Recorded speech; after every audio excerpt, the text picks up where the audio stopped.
Hanya dalam hitungan beberapa hari saja, aset harta Gautam Adani, orang terkaya di Asia dan terkaya nomor 3 di dunia, sebanyak 120 miliar dolar AS atau sekitar 1.800 triliun rupiah lenyap.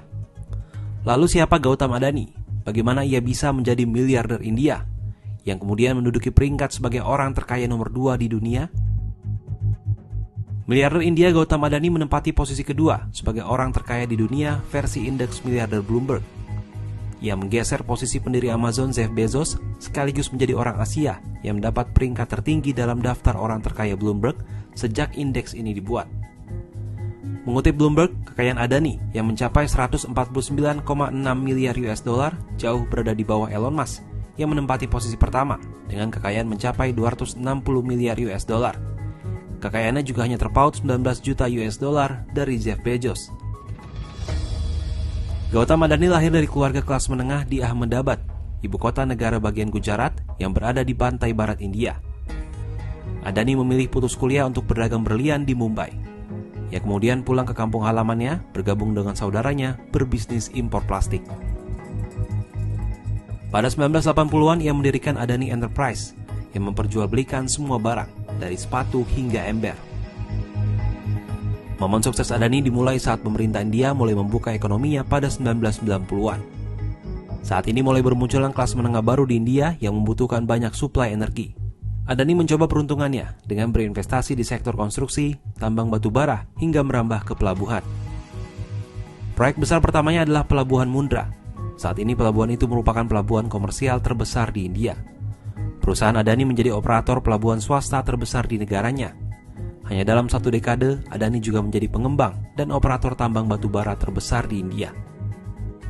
Sebagai miliarder India, hidup Adani tak luput dari incaran kejahatan. Tahun 1998, ia pernah diculik kelompok kriminal dan baru dibebaskan setelah menyerahkan uang tebusan senilai jutaan dolar AS. Tak hanya itu, saat Mumbai diguncang serangan teroris di Hotel Taj Mahal Palace tahun 2008, Adani adalah salah satu orang di hotel itu. Saat itu ia tengah menikmati makan saat kelompok militan mengepung hotel dan menyandra banyak orang. Sebanyak 160 orang tewas dalam serangan teror terburuk di India itu. Namun nyawa Adani selamat berkat bersembunyi di lantai bawah tanah hotel bersama ratusan orang lainnya. Adani baru berhasil dievakuasi keesokan paginya oleh aparat keamanan. Ujarnya setiba di Ahmedabad, negara bagian Gujarat kampung halamannya dengan helikopter pribadinya. Setelah melalui berbagai rintangan selama hidupnya, kali ini Adani menghadapi tantangan baru. Tepatnya saat awal pekan lalu pada 24 Januari 2023, badai menghantam imperium bisnisnya. Perusahaan riset keuangan dan investasi di New York, Amerika Serikat, Hindenburg Research mengeluarkan laporan berisi tuduhan. Perusahaan-perusahaan di bawah grup Adani lakukan manipulasi saham secara kurang ajar dan skema penyelewengan pembukuan keuangan selama puluhan tahun. Dalam laporan Hindenburg, disebutkan rekening grup Adani yang berada di luar negeri menggelontorkan transfer uang ke unit-unit perusahaannya sendiri yang tengah menjual saham. Skema ini dilakukan untuk tujuan menggelembungkan harga saham.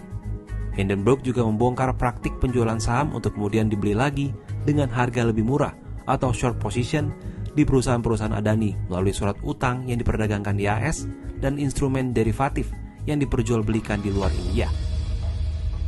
Hindenburg juga menuduh Adani memanfaatkan kawasan bebas pajak dengan cara melanggar. Selain itu, Hindenburg juga mengangkat masalah utang grup Adani. Sorotan lain ditujukan pada ketidakwajaran dalam bongkar pasang pejabat direktur keuangan atau Chief Financial Officer. Menurut laporan Hindenburg, perusahaan-perusahaan Adani yang tercatat di bursa saham memiliki masalah utang dan pembayarannya.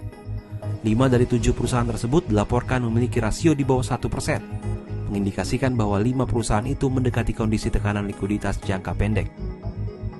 Apakah kali ini Adani akan selamat seperti saat ia terbebas dari penculikan dirinya tahun 1998 dan serangan teroris di Mumbai tahun 2008? Bagaimana ia akan menstabilkan kembali imperium bisnisnya?